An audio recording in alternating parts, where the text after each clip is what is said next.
Bismillahirrahmanirrahim. Assalamualaikum warahmatullahi wabarakatuh. Waalaikumsalam warahmatullahi wabarakatuh. Sebelum dari Ustadz Danu Official Channel, kemudian juga dari Pak Atung Family Channel, dari Pak Haji yang masih kita tunggu.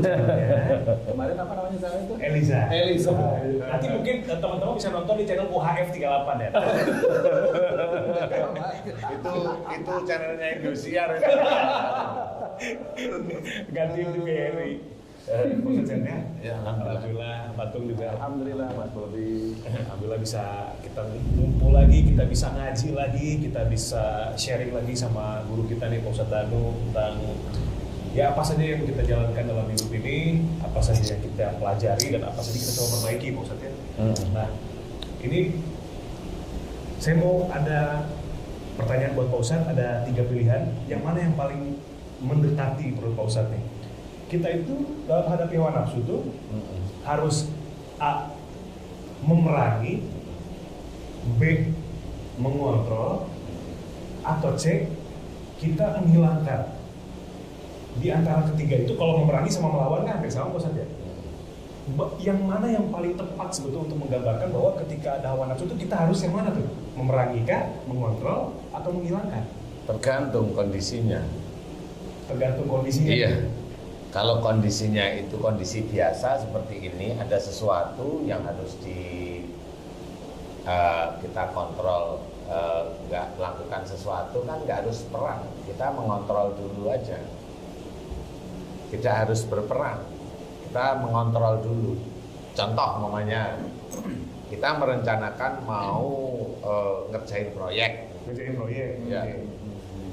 Kan harus ada rencana dulu. Rencana inilah cara mengontrol sebenarnya. Bukan langsung, wah ini udah ada, yuk kerja. Gitu. Tapi kadang-kadang kan di rencana itu juga sudah muncul nafsu dan keinginan-keinginan gitu. Nah, di titik itulah mengontrol, bukan perang. I see. Di titik itu mengontrol sebenarnya. Jadi lebih bijaknya Iya. mengontrol. Di awal dari dulu. Dia mengontrol dulu. Ya. Situasional berarti. Pak? Situasional, nggak bisa langsung. Kalau memerangi hawa nafsu itu di titik yang mana? Kalau memerangi hawa nafsu di titik semua titik. Kalau memerangi hawa nafsu itu di titik, di semua titik. Di semua Nah, titik. itu basicnya Berarti Mas Bobi ada pilihan gandanya tambah D. apa tuh? Tergantung kondisi. Oke, benar. Jadi gini, memerangi hawa nafsu itu gini. Memerangi. Jadi kalau mengontrol jelas ya, mengontrol itu dari tahap awal. Nah, perang itu juga harus ada yang mau dikerjakan. Melakukan tindakan. Jadi saya mau, Mas Bobi ada urusan sama saya, Iya. bikin saya jengkel. Nah, jengkel ketemu nih Mas Bobi. Saya pertama mengontrol kan nggak bisa. Tapi saya kepingin dapat nilai baik di hadapan Allah kan. Nah, saya harus perang dengan nafsu saya. Ya perangnya bagaimana? Ya pergi dari sisi Mas Bobi, tapi jujur saya nggak mau marah. Itu perang. Memerangi dulu, baru kemudian bisa mengontrol. Karena saya mengontrol nggak bisa. Dari tadi mengontrol nggak bisa, umpamanya. Kan harus perang. Oh iya, oke. Karena harus ada action istilahnya. Berarti kadarnya tergantung Memang ya? tergantung. Tergantung beberapa faktor.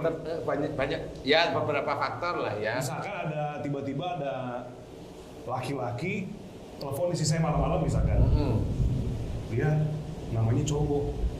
Nah itu kan langsung pasti untuk mengontrol agak sulit karena pasti langsung naik tuh kan biasanya. Iya. Emosi. Nah itu kita harus memerangi dulu tuh. Setelah memerangi itu, kalaupun kita bisa istighfar mungkin kita bisa komunikasi baik-baik dulu, apa itu namanya mengontrol tuh Pak Ustadz. Iya. Kan kalau kita nggak memerangi bisa aja langsung akan langsung kita Maki-maki ya itu kan itu perang sama siapa itu namanya? Kan perang sama sana, bukan perang sama hawa nafsu. Perang sama yang telepon. Kan Perang bukan sama perang hati sama ya, hawa nafsu. maksudnya sama hati yang emosi itu. Oh iya, sama hati yang emosi itu udah cooling down, baru kita ngobrol secara baik-baik itu masuk ke tahap mengontrol. Iya, itu Oke. kontrol. Jadi istilah perencanaan awal yang kita itu nggak perlu dengan fisik istilahnya, atau tidak perlu dengan kata-kata yang tidak baik, umpamanya itu bisa kita kontrol aja. Sebelumnya perang dulu. Ya berpikir ya. Hmm. Perang kan nggak mesti ya berpikir. Berpikir itu dari mana? Nah, dari perpustakaan kita tentang syariat Islam.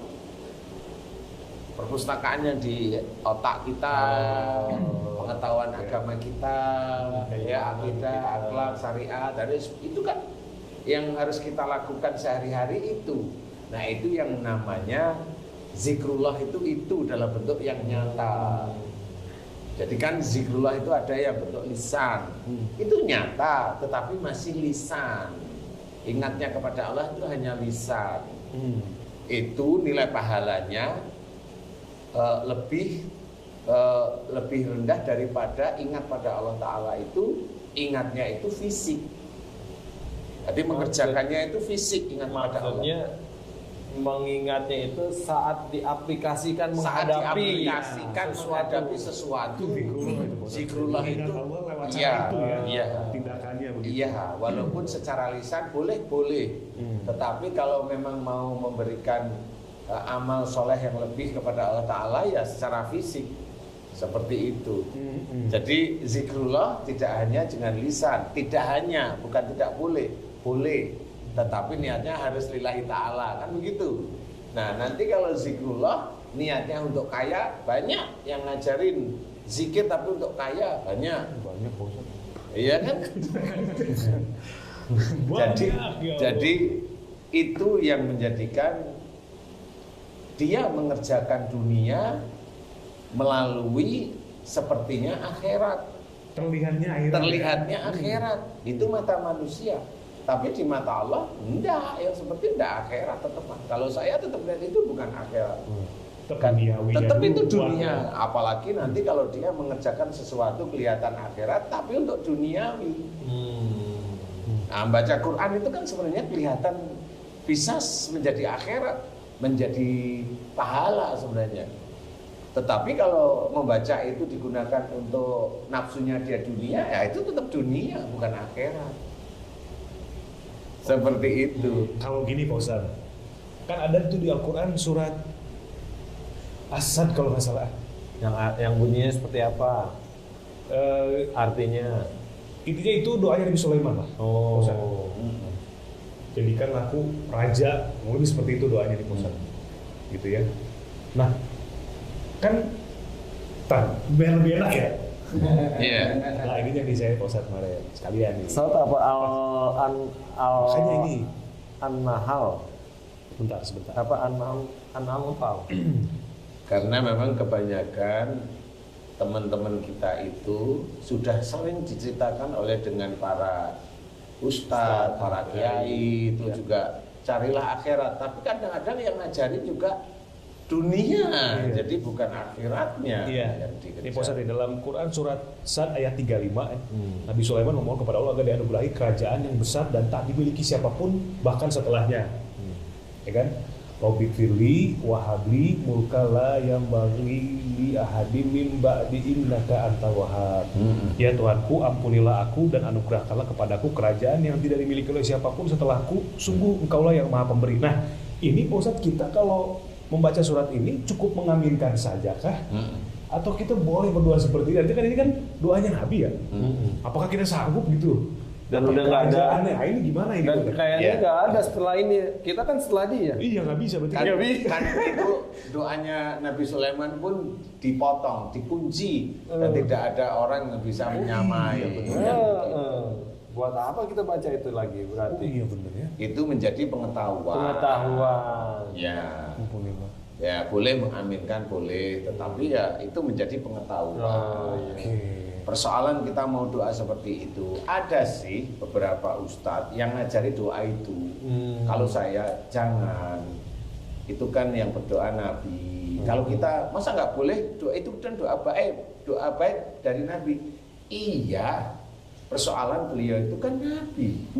Lah kita itu tetangganya Nabi aja bukan kan gitu ya. Jadi maksud saya itu begini. Kelas iman kita, kelas ketakwaan kita kepada Allah Ta'ala itu jauh dari para nabi. Walaupun kita sebenarnya belajar untuk mendekati ke arah nabi, khususnya Rasulullah Muhammad SAW sebagai contoh yang baik. Nah, contoh yang baik termasuk berdoa yang baik itu juga tidak awur-awuran. Nggak asal. Tidak asal. Doa itu doa Nabi Sulaiman, boleh enggak? Ya boleh, tapi kan kamu lihat itu bacaannya cocok nggak dengan kamu? Kan gitu. Persoalannya itu di situ. Jangan terus ngomong, loh kalau Allah itu mengizinkan bisa. Loh kok kamu itu kok sepertinya tahu Allah sih kan gitu. Loh kamu itu sendiri itu besok kamu itu mau dapat uang apa enggak aja enggak tahu. Kok kesannya kamu itu kalau Allah mengizinkan? Iya. Ya, anak kecil itu kalau dia tahu Allah itu kalau mengizinkan ya terjadi. Kok ya kamu yang dewasa? Menurut saya itu begini maksudnya. Kita melihat iman kita seberapa, yang kita sendiri juga belum tahu. Kita melihat ketakwaan kita seberapa, yang sebenarnya kalau diukur juga belum tahu. Gitu. Ketakwaan. Lah wong baru niat aja melakukan suatu pekerjaan, niat melakukan suatu pekerjaan. Awal itu sudah bismillah. Nanti beberapa menit itu sudah belok kok dari niat itu. Ya, sudah niat itu sudah beda-beda lagi. Nah, itu banyak dari kita, saudara-saudara kita itu tidak memperhatikan bahwa niat itu bisa berbelok.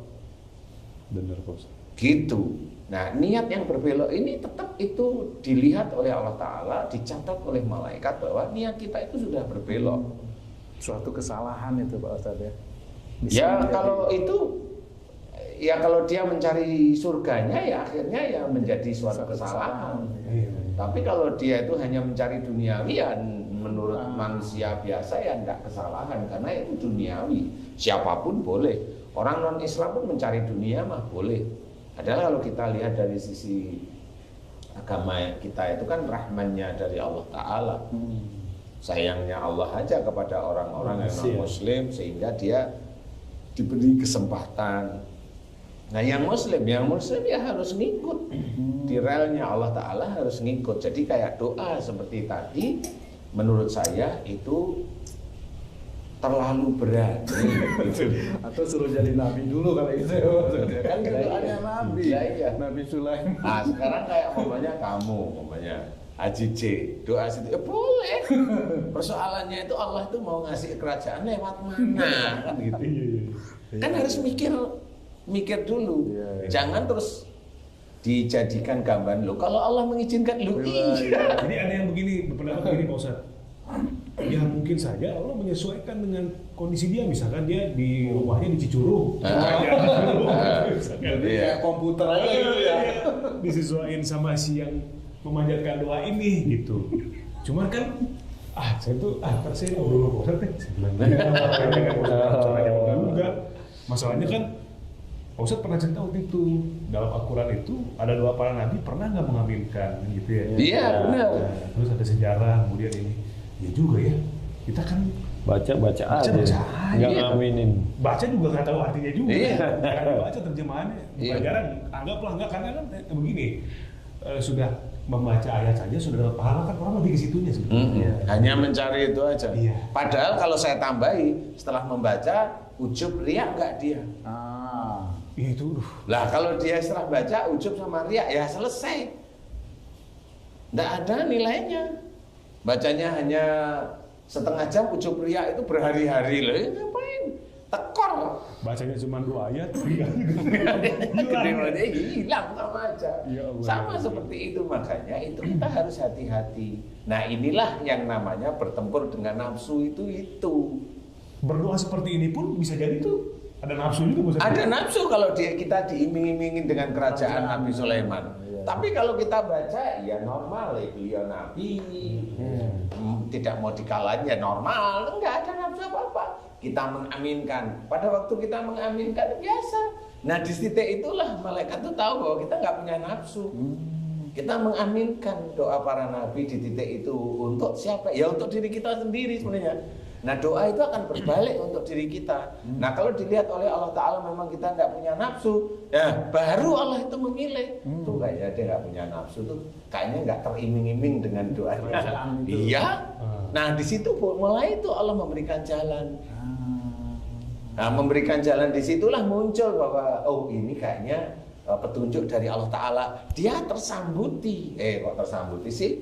Dia menyambut dari petunjuk itu, mulai dikerjakan dikerjakan dengan gigi, dikerjakan dengan senang hati, dikerjakan karena Allah dan cara-caranya seperti itu. Lah kalau begitu kan dinilai tiap detiknya oleh para malaikat. Lah kalau dinilai tiap detik itu tidak ada celah. Walaupun dia tidak berdoa seperti itu, hanya cuma amin, selesai. Tapi dia tidak mencari seperti yang itu. Kalau memang nggak ada celahnya, dia bagus ya ini. Malaikat kan menulis terus. Dan itu menjadi pahala demi pahala. Akhirnya kan petunjuk hidayah terus itu kan dapat. Nah, semakin dapat dia semakin kayaknya ini betul-betul diberikan dari sama Allah Ta'ala. Dan dia biasa aja. Memahami dan mengendalikan diri. Memahami dan mengendalikan diri di titik itu kan juga berperang melawan nafsu awalnya di situ. Lah kalau dia itu baru dia itu bisa beli sesuatu terus sombong keluar ke sana, kan seperti itu yang nggak bisa. Nah, jadi kan sekarang gini Pak Ustadz, ini yang lagi anget banget juga nih Pak Ustadz ya. Iya. Sangat roti gambang ajaib ya. Oh kalau itu roti kepel aja. Roti kepel. Jadi Panas. minum dulu Mas jadi kesel.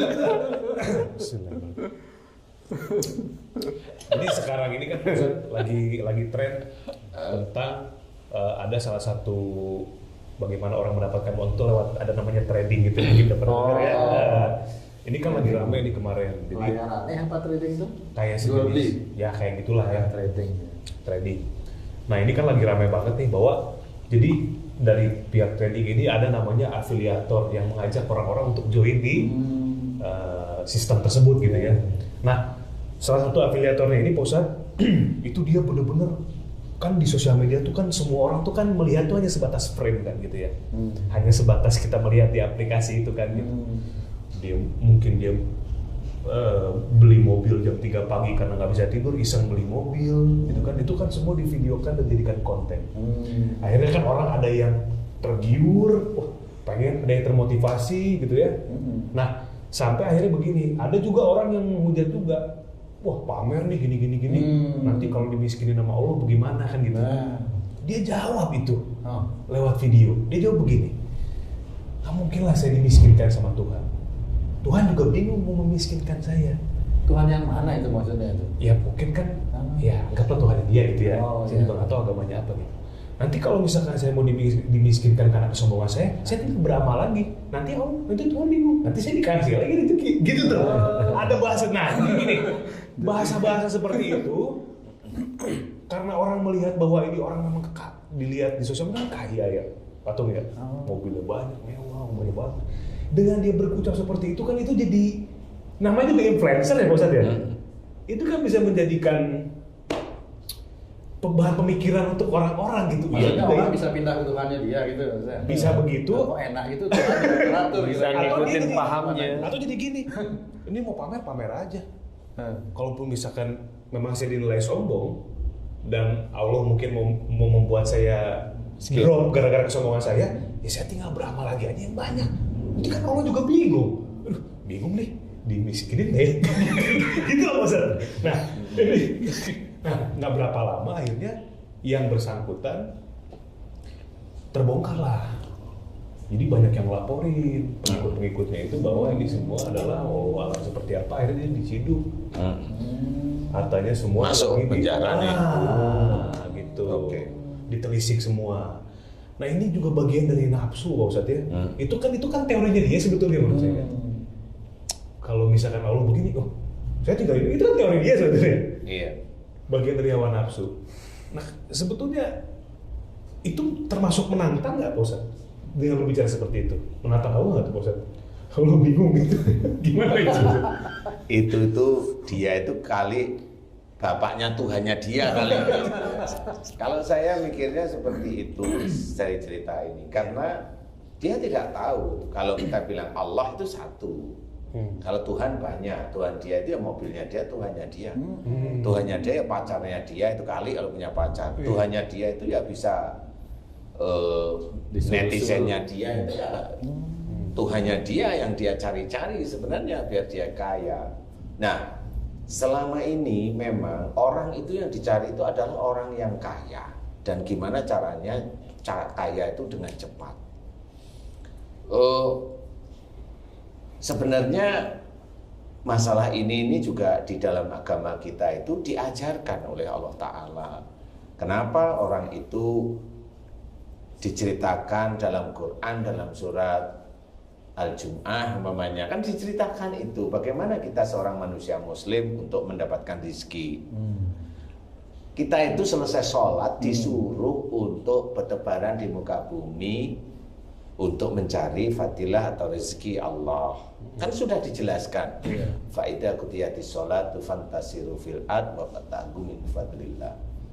Ini orang muslim, siapapun orang muslim, dia orang biasa ataupun dia pendakwah, dia harus mengamalkan ayat ini, mencari rizki, Karunia Allah. mencari karunia dari pekerjaan dia. Ini dari pekerjaan lu,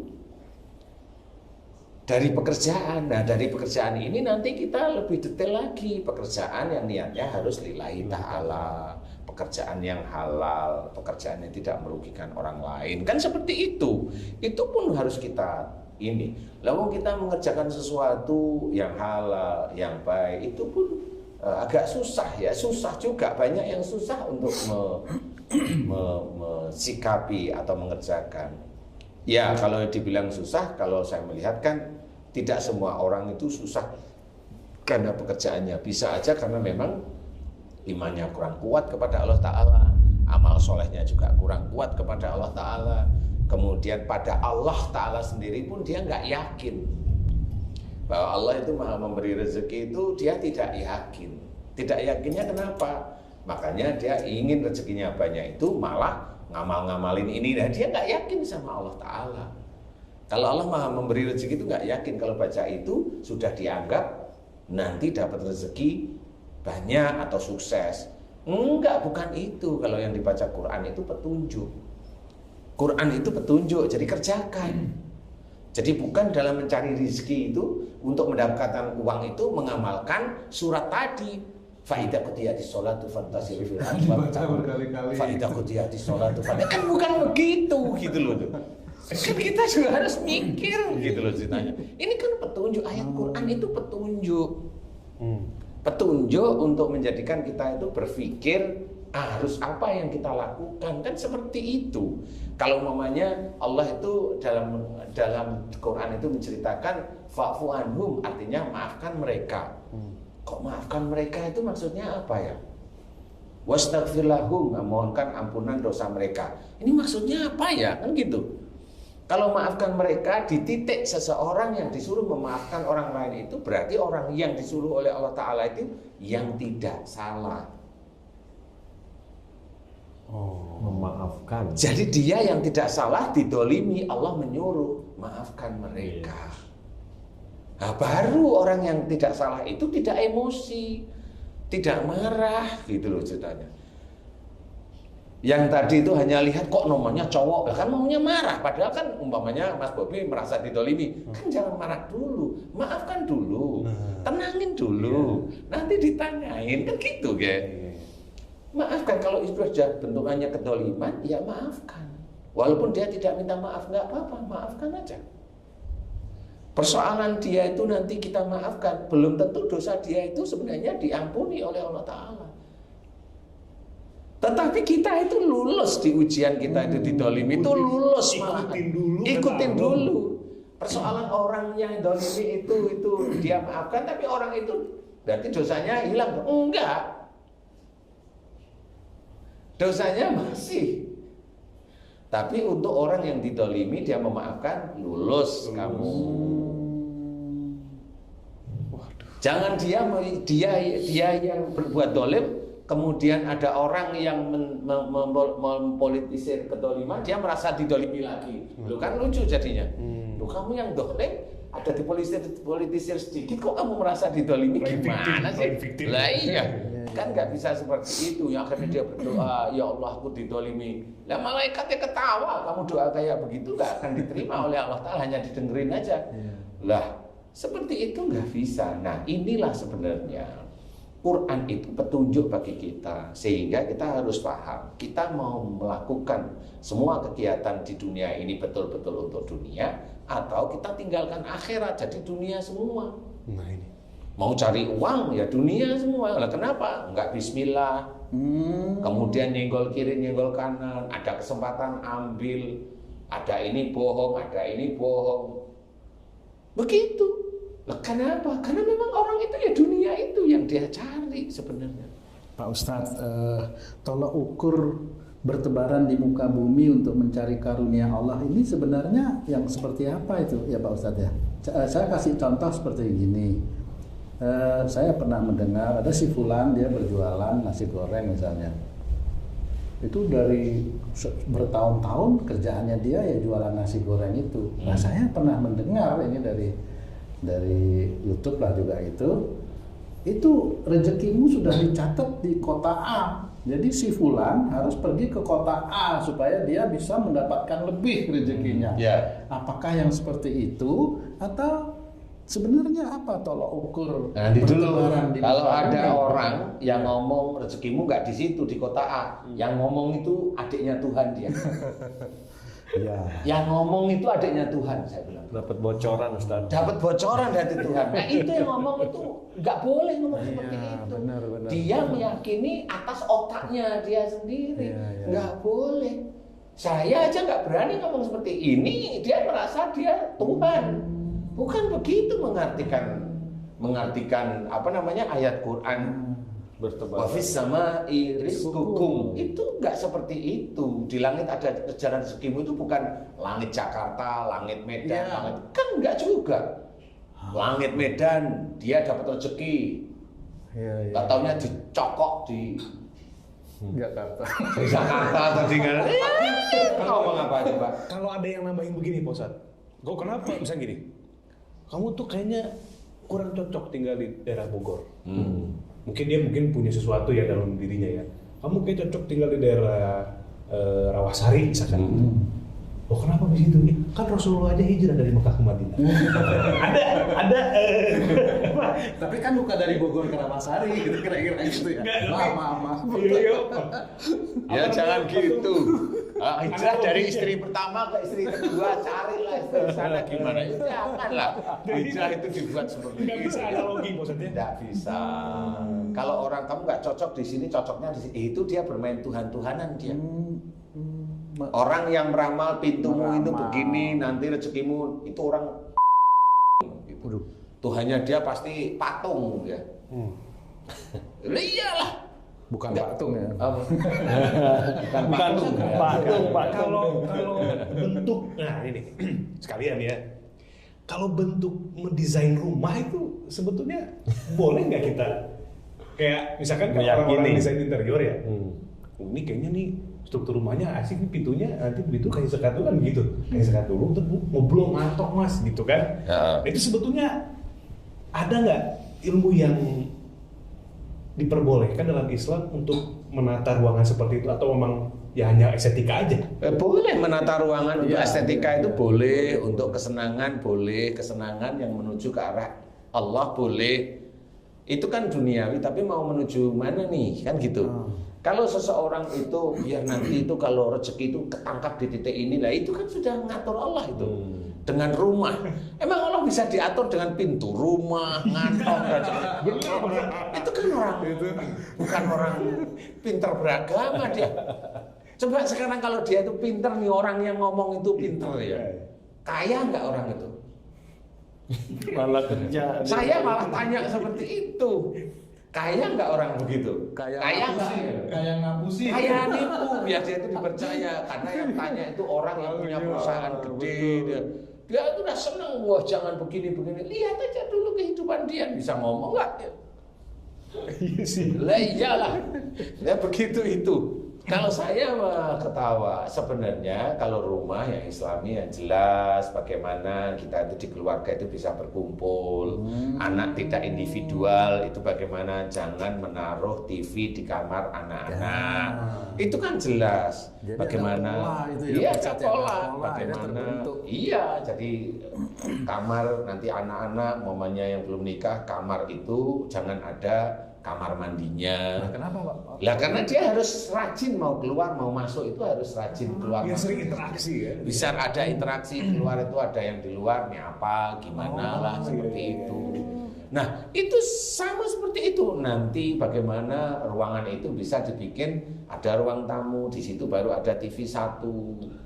Di situ ngumpul semua. Nah, di situ kan di dalam ngumpul itu ada omongan masalah-masalah agama, omongan masalah dia di sekolah bagaimana. Itu kan kita bentuk. Nah, kalau seseorang itu pimpinannya bisa membentuk seperti itu, nah itulah pemimpin yang jelas. Dia memberikan jangan sampai keluarganya itu masuk api neraka ya itu di situ. Iyalah. Kita harus mendesain agar nanti berjalan di relnya Allah Ta'ala. Iya sih bener. Kalau bener cerita Pak Ustadz yang ini sih bener juga ya. Kenapa banyak terjadi anak ternyata di sekolahnya gimana? Karena kita jarang ketemu. Ini anak siapa nih? Punya dunia sendiri. Iya kan gitu. Kita sudah anak semua gitu. Kamu tanya anak siapa? Nanya siapa coba? Ini lagi ngomongin patung nih. Lagi ngomongin patung. Dia begitu. Padahal patung kan tinggal di Bali. Iya. Sebenarnya kita itu harus nyontoh itu keluarga yang rukun itu kayak keluarganya Rasul 1. Iya. Yang kedua itu keluarganya Haji J. Itu kemana-mana. Ada yang mau ditanyain Pak Haji. Pak Haji kan di rumah tipis Enggak, posisinya. Ustaz tadi bilang kalau kamar mandi jangan di kamar. Orang dulu udah duluan tuh. Kamar mandinya jauh di kali. Itu karena nggak bisa bikin. Kejauhan juga itu. Itu nggak interaksi juga lama-lamanya. Balik-balik. Jauh. Sambil nunggu mandi, antri ngobrol. Oh iya. Bisa juga itu. Jadi memang harus disesuaikan semuanya itu yang dikerjakan itu adalah akhirat. Nah, kerjakan akhirat itu bukan hanya sholat, bukan hanya baca Quran, bukan hanya puasa. Saya juga sering kok ketemu sama seseorang saudara kita Muslim, sering dia puasa Senin Kamis tapi sering hobinya maki-maki suaminya, sering saya. Dan saya cuma diem aja. Ya itu dia mengerjakan puasanya untuk akhirat tapi tidak bisa menjaga mulutnya. Nah ini sama seperti yang lain. Zikrullah itu harus benar-benar dengan tidak hanya dengan lisan, tapi harus dikerjakan. Puasa, esensi puasa itu apa? Esensi puasa itu meredam hawa nafsu. Nah, meredam hawa nafsu itu yang bagaimana? Ya jangan bicara yang tidak manfaat. Itu kan meredam hawa nafsu juga. Bicaralah yang manfaat. Itu mengeluarkan amal soleh. Termasuk jangan emosional. Kemudian nurut nasihat. Itu kan meredam hawa nafsu yang tidak baik. Nah, pada saat dia itu puasa tapi dia masih maki-maki suaminya, dia masih emosional, kalau laki-laki lah sama aja. Dia dari titik mana dia bisa menjadi seorang yang kelihatan soleh atau soleha di hadapan Allah Ta'ala? Wong di depan manusia aja nilainya udah berantakan seperti itu. Itu di depan manusia. Bukan berarti kalau biarin aja manusia menilai saya, yang penting nilai saya di hadapan Allah itu baik. Lah itu kan perkiraanmu sendiri. Lah mau manusia yang normal aja lihat aja kamu berantakan, apalagi Allah Ta'ala kan gitu. Lebih jeli. Dan ini yang tidak diperhatikan oleh kita atau saudara-saudara kita yang lain. Kan hablum minallah, hablum minannas maksudnya. Jadi kesalahan manusia juga harus terjadi silaturahmi yang baik. Kalau misalkan ada orang yang masih menilai ini kok kayaknya emosional, ini kayaknya kok ngotot. Berarti kan hablum minannas kan masih ada yang berpikir seperti itu, apa hablum minallahnya ya? Iya. Iya, aja kecuali kalau dia merasa dia nggak punya dosa lah, beda. Nah, saya kan orang bangsa ini, saya nggak punya dosa lah. Ampun, Itu landasannya apa ya sampai landasannya itu pesawat terbang itu sampai ngomong saya nggak punya dosa gitu. Nah, itu ya nggak tahu ya walaupun orang dia itu ya saudara kita tapi ngomong begitu tuh lucu gitu lah. Yang harus diketahui kan yang jelas itu bahwa seseorang itu nanti yang mulia di hadapan Allah itu adalah orang yang paling takwa. Itu harus tahu. Jadi siapapun orang, dia mau bangsa mana, kayak kalau memang dia takwanya bagus, ya dia itu mulia di hadapan Allah Ta'ala. Kan gitu. Bukan dia ambil bangsanya, kemudian dia langsung mulia di hadapan Allah Ta'ala. Orang usah sholat baik, kowe. Kan gitu orang duit dosa kan gitu. Tapi ya kan nggak boleh seperti itu. Manusia ngomong seperti itu nggak boleh. Selama dia itu masih makan nasi, masih makan roti, masih doyan kurma, itu ya jangan seperti Jadi itu. kalau sekarang orang mendengar perang kan lagi perang nih Pak Ustadz, Rusia sama Ukraina kan, orang kan pada panik tuh. Apalagi habis nonton video kita yang kemarin, tiba-tiba perang kan, Macam-macam itu. jadi macam-macam reaksi orang tuh kan. Cuman setelah saya sadari gitu ya Pak Ustadz ya, sebetulnya kita perang tuh udah dari dulu dengan hawa nafsu sendiri tuh lebih, aduh, nih Pak Lebih Ustadz, berat. lebih berat. Jadi saya pernah baca riwayat Allah menciptakan akal dan nafsu, ini mah cerita gitu ya Pak Ustadz ya. Dari cerita itu saya berpikir, nah kalau nafsu, jadi gini, jadi saya tuh belajar ya Pak Ustadz, ngontrol hawa nafsu gitu ya, atau Pak Ustadz ya. Wah, dari pekerjaan, dari apa, sesuai dengan yang Pak Ustadz sampaikan. Cuma kadang-kadang dari hal-hal yang nggak saya duga. Contoh nih kemarin, dengan anak nih, nganter anak Kemana? sekolah. Kalau kemana normal, anak siapa? Itu baru lain. Terus yang lebih normal lagi sih juga nanya, ya siapa ya? Wah, itu lebih gak normal. Anak dari ibu yang mana? Waduh. Terus, jadi bayangin, lagi bawa mobil saya depan, anak kan belakangnya, yang kecil sih Al. Itu mobilnya apa itu di bawah? Mobilnya apa? Saya tanya mobilnya aja. Mercy itu. Kamu ngapain ngomong? Biarin ngomong aja. Dia bawa mobil lah ya. Itu dia buka loh Pak Ustadz pintu. Lagi jalan. Lagi jalan. Emang nggak di Central Lock? Udah di sentral. Nah, saya tahu mobilnya Mercy pasti. Oh, kalau Mercy walaupun Central Lock bisa Buka, sendiri, bisa buka sendiri. Itu hebatnya Mercy. Kebukalah pintu. Awalnya dia bukan cuma klak gitu. Heeh. Nyala tuh. Dapat pintu merah.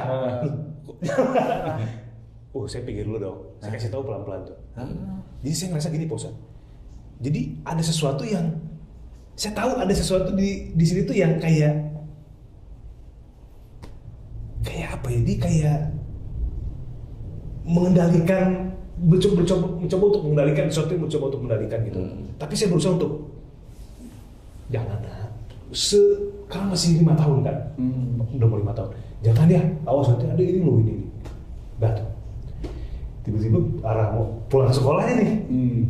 Pulang sekolah di belakang mobil tuh ada mobil mau nyalip, kayaknya buru-buru. Mau nyalip. Mau nyalip. Ya kan ngelihat dia lihat pergerakan mobilnya kan saya tahu nih orang buru-buru. Kita harus kasih jalan dong. Iya. Saya ambil kiri. Di mobil kesini kan dibuka lagi dong. Belah full. Kaget lah mobil belakang. Mobil belakang kaget, ngerem, saya ngerem, itu saya spontan pose saya teriak. Itu kayak ada yang saya kayak ngelihat sepintas kayak muka saya tapi lagi menjadi kayak gitu loh Ustaz. Takut.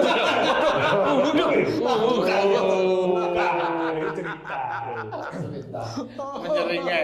Sepersekian begitu itu tuh saya langsung jadi begitu mobil itu dibuka tuh saya udah nggak bisa kontrol tuh. Duk Itu cepet banget emosi. Waktin, itu langsung kayak terus saya lihat tuh muka saya sendiri. Tapi pakai taring. Tapi yang mukanya tuh kayak joker gitu Ustaz. Mencurigai. Teriak. Abis itu, astagfirullahaladzim. Nah, yang saya bilang di video sebelumnya tuh Pak Ustaz. Kalau ketika kita memang mempelajari tentang akhlak ini, lalu kita bisa lebih cepat tuh mengantisipasi itu. Ataupun sebelumnya pun sebenarnya, tapi itu memang, saya tuh itu oleh ujian, gitu maksudnya. Nah itu, saya tuh lihat tuh, tapi sekilas dan dimikir saya tuh. Dari situlah saya mulai, wah nafsu nih, hawa nafsu tuh. Makanya saya langsung pertanyaan pertama tadi, Pak Ustadz, gimana itu memerangi? Karena kadang-kadang lewat hal Aduh, yang nggak pernah diduga. Iya, nggak pernah diduga. Dan memang seperti itu. Kalau diduga itu namanya ujian sekolah. Mas Bobi, saya mau tanya dulu nih. Iya. Waktu nyupir itu sambil ngomelin anak nggak? Enggak. Kalau sambil ngomelin anak wajar ya buka pintu. Enggak, jadi bukan jadi Padahal itu yang diinginin ya Cici. Ngomelin Kalau istrinya. ngomelin istrinya pengen aja istrinya loncat nggak naik gini. Takut anaknya kesel gitu, buka pintu gitu. enggak, cuman duduk biasa habis ngobrol sama gurunya. Duduk, dah ngobrol. Gimana tadi di sekolah? Ya, bener iya, kan? balita kan. Namanya balita udah. Itu dia. Waduh, Ustadz saya tuh langsung teriak itu. Teriak tuh mau marah pada anak atau marah. Nah, ini kredit belum lunas gitu. Itu juga tuh. Oh itu juga. Tapi itu yang bagian ujung. Bagian ujung. Terakhir teriak kaget sama kesel gitu. Kamu gitu loh. Iya, kan. Tapi masih bayi juga kan balita. Iya, nggak apa-apa sih sebenarnya itu hanya ujian sih Mas Bobi. Jadi Iya. ujian itu memang bagi orang-orang tertentu itu ujian itu nggak akan bisa dinyana. Iya. Tapi kalau orang tahu, dia langsung tahu ini ujian. Itu orang itu hebat sebenarnya. Hebat, tapi hebat ini ada dua, hebat sombong sama hebat saya menilai tapi dia tidak merasa hebat. Hebat sombong itu tak, ini ujian untuk saya nih kan. Takut, gitu. lebih ketakut Pak Ustadz. Iya. Saya lebih takut kalau nanti saya nggak ini sakit atau apa gitu datang gitu kan di teguran. Jadi mau masih deg-degan banget, masih kesel apa namanya, berusaha untuk, makanya saya bilang tadi pilihan yang C menghilangkan, kan saya pikir tidak mungkin nih Pak Ustadz bisa menghilangkan hawa nafsu itu. Ya hawa nafsu tidak bisa dihilangkan. Kalau udah satu paket ya. Nanti hawa nafsu itu salah satunya bisa dihilangkan kalau orang itu kena ini diabetes Mas. Hawa nafsunya hilang loh. Tawa lagi. Iya. Apa aja bisa bekam dibuka ya. Merah banget ya. Dikop sama ya toilet itu vlog gitu ya. Besok kalau bawa anak antar, kasih musik yang anak suka. Itu bisa juga ya. Iya, sampai sekolah dia nggak mau turun di mobil. Masalah lagi dong ntar. Jadi memang seperti itu. Jadi intinya adalah kita tetap harus belajar Mas Bob. Jadi belajar untuk memahami bahwa ini ujian, ini yang harus kita selesaikan, dan jangan berpikir bahwa itu ujian yang karena imannya bagus. Kalau dia mikir dari imannya bagus ya dia sombong. Iya. Semua yang terjadi itu ujian. Roti ini ujian bagi kita. Kalau memang kita kita ngambil apa enggak? Ngambil itu ada beberapa hal. Kalau memang tertarik matanya nafsu pengen makan ya makan, padahal perutnya nggak lapar. Itu kan nafsu juga. Lapar mata. Lapar mata disebutnya. Lagi puasa tuh. Makanya dibeli. Makan korban dong kejar. Makan. Iya. Jadi apapun yang kita lakukan niatkan karena Allah, tujuannya untuk akhirat. Akhirat. Ya, sebenarnya Akhirat itu sebenarnya dicari lewat dunia sebenarnya. Jadi harus diketahui. Banyak saudara-saudara kita itu yang banyak tertipu. Disuruh untuk sedekah biar kaya. Terakhir kan banyak yang protes. Nah itu kan karena memang, lah ya kamu mikir itu hanya dunia. Nah mau ngomong apa sekarang? Kalau udah merasa ditipu, jelek-jelekin. Nah dulu kamu suka sekali. Enggak diajari akhiratnya, diajari dunianya. Makanya kalau saya nggak mau ngajarin dunia. Saya ngajarin dunia plus akhirat. Kerjalah, tapi dengan niat karena Allah Ta'ala. kalau mengejar dunia tidak akan mengikuti, maksudnya selesai di situ. Iya selesai di situ, nggak mungkin akhirat mengikuti, itu nggak mungkin. Memang ada orang yang dulunya mengejar dunia nih, dia dulu akhirat enggak, setelah dia kaya dia menjalankan akhirat. Dia mikir kalau udah menjalankan akhirat, ngadain pengajian itu udah masuk surga aja mikirnya. Enggak. Lah wong dia ngadain pengajian juga dia nyombong ke sana kemari nyombong, lah dari mana dia dapat pahalanya? Ini penting, poin penting. Jadi bukan berarti menjalankan secara ritualitas aja Pak Ustadz. Enggak bisa. Dia harus ada yang dikerjakan setelah itu. Dari sini yang terlebih. Ya dari hati ilmu pengetahuannya dan juga aplikasinya itu harus dikerjakan juga. Kalau umpamanya dia itu ngadakan pengajian ya nggak boleh sombong. Terus saja kerjakan. Nah, sampai berapa bulan dia nggak betah dia ngomong kalau saya sering ngadain pengajian tiap minggu. Kan nggak kuat orang-orang seperti itu. Iya, Apalagi yang diawali dikerjakan awal itu adalah dunia, nggak kuat. Ngomong yang penceramah yang kelas nasional aja juga masih.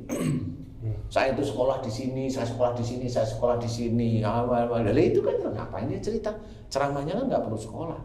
Walaupun di awalnya dibilang ini bukan untuk uzub ya gitu. Nah memang dia biar tidak dinilai oleh manusia aja. Tapi yang nilai dia kan malaikat. Hatinya dia mau kemana kan tahu. Ini prosentasenya ada, Pak. Bukan persentase, malah dia ujub di titik itu. Dia kan hanya ngomong aja, bukan ini ujub ya, tapi dia hatinya itu memang merendah untuk dipuji. Itu nggak bisa seperti itu, gitu loh.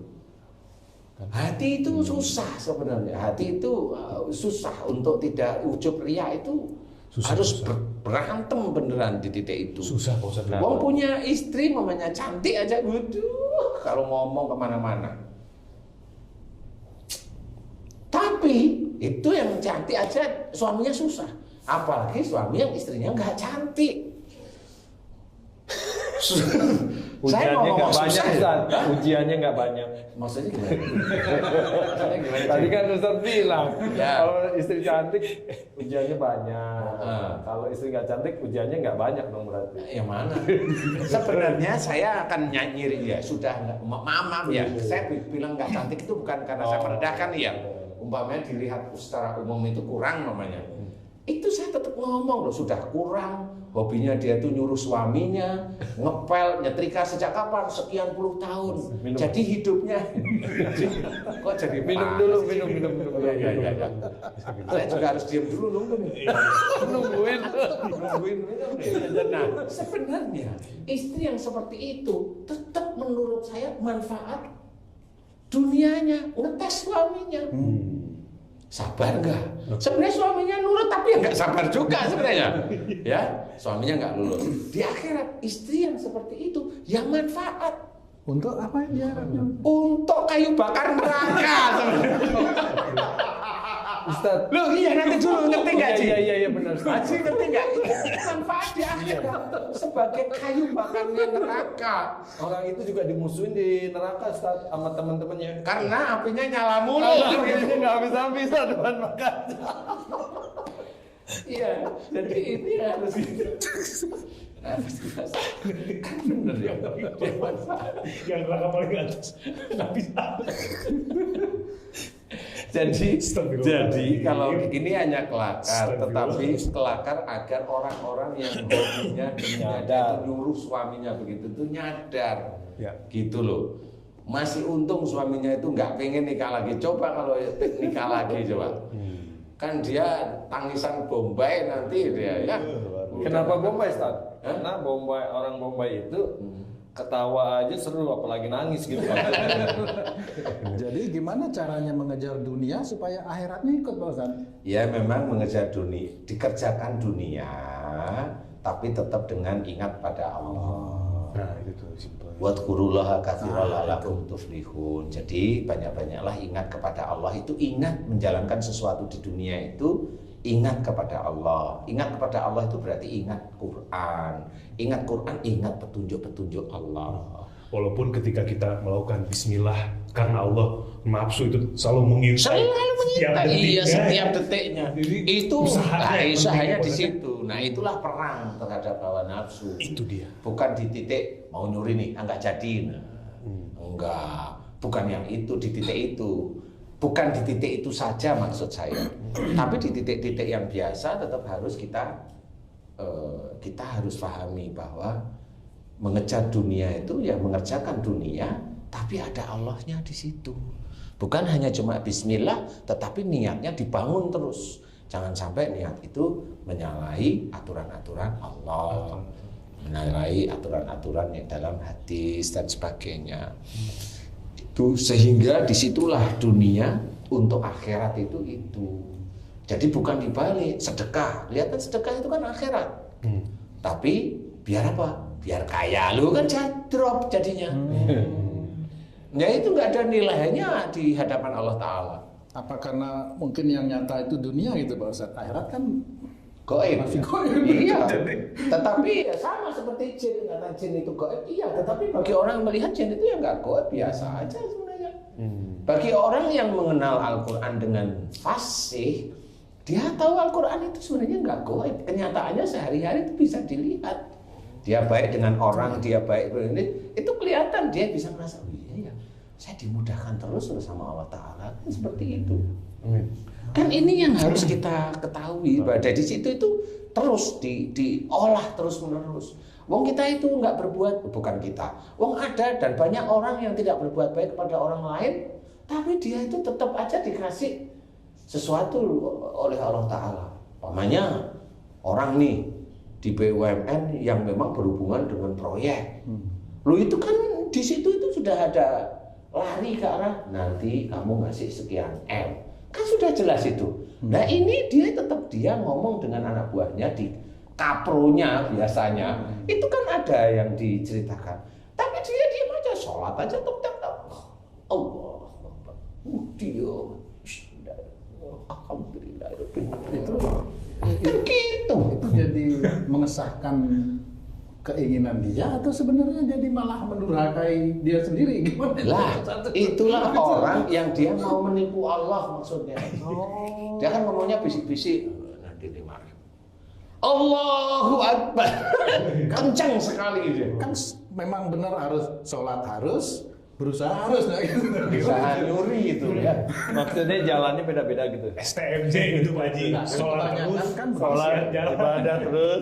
Kan yang seperti itu tidak boleh. Yang jelas seperti itu tidak boleh. Itu diharamkan oleh Allah Ta'ala. Sebenarnya yang hal-hal itu banyak dikerjakan oleh saudara-saudara kita. Saudara kita itu yang muslim. Jadi kita harus paham, jangan lakukan. Kerjakanlah betul-betul dunia, kerja dengan yang halal, yang thayyib. Mudah-mudahan berkah. Dari titik-titik itu tetap ada unsur Allahnya. Ada unsur Allah dari bismillah, kemudian niatnya tetap lurus saja. Dari situ. Nah, orang yang lurus-lurus aja masih tetap aja dapatnya ya belum tentu sempurna. Jadi pada saat mendapatkan sesuatu yang belum sempurna, ya jangan protes, jangan seperti ini. Tetap aja dilalui, karena apa? Allah bisa aja ngetes kita itu kesabaran kita. Kita diberi rezeki memang tidak sebesar seperti yang kita rencanakan, nggak usah ngeluh. Ya ini rezeki yang bisa kita dapatkan, syukuri aja. Nah, hubungannya tadi dengan, wah ini jadi panjang nih. Nah ini nggak boleh, harus stop dulu. Next ya. Iya. Saya juga masih berdiri juga. Ini jadi Ada job yang menarik nih. Apa nih? Ustaz, di depan rumah saya itu kan tiap pagi itu ada tukang sayur dorong tuh. Iya. Saya suka beli itu. Gabung sama Kenapa nggak istrinya? komunikasinya ini Perlawanan. terbatas. Jadi saya yang belanja. Tiap hari ngobrol sama ibu tuh sebatas saya udah selesai saya. Terus sehari, 2 hari, seminggu, sebulan, mungkin udah bertahun gitu ya.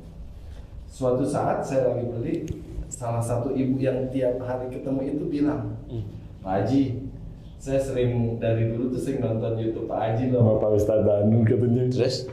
Saya yang tadinya istilahnya kalau orang tuh seneng dong, jadi malu. Bentar, ini yang saya mau tanya nih. Malu. Dia itu kan pasti mendengar keseluruhan tuh siapa saya gitu. Ya Allah, saya bilang, oh gitu Bu. Mulai kapan nontonnya Bu? Semenjak ada Pak Haji di situ, saya buka channel Ustadz Danu official channel itu, saya tonton terus yang ada Pak Haji. Ya Allah, ya Bu, makasih ya Bu ya. Pulang langsung. Pak Haji namanya diambil ya Bu. Oke. Wah ini cerita bagus. Itu bagus. Aduh, ini kalau masuk Eliza TV vlognya lucu nih ya. Itu artinya terkenal tapi nggak sombong. Malah malu gitu, malu. Malah malu. malah diomongin kan. Iya, malah malu gitu. Ini anti ujub. Ini sampai.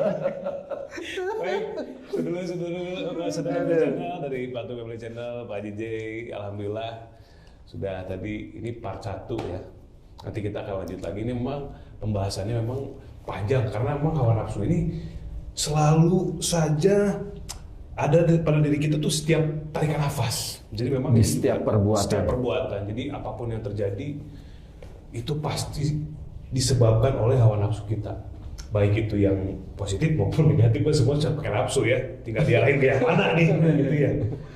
Gitu. Jadi mudah-mudahan nih tadi banyak sekali pembelajaran diambil.